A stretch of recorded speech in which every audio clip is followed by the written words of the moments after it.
ایک سلطان کی گاڑی کسی سگنل کے پاس آ کر رکی۔ جیسے ہی گاڑی رکی تو دو فقیر آئے۔ پہلے فقیر نے سلطان سے آ کر کہا، تجھے اللہ پاک نے اتنا دیا ہے، مجھے بھی کچھ دے دے۔ دوسرے فقیر نے کہا، اللہ پاک نے تجھے اتنا دیا ہے، اس میں سے مجھے بھی کچھ دے دے۔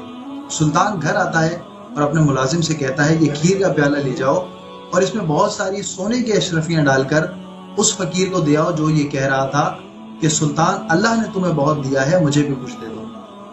ملازم کھیر کے پیالے میں بہت ساری سونے کی اشرفیاں ڈال کر اس فقیر کو دے آتا ہے۔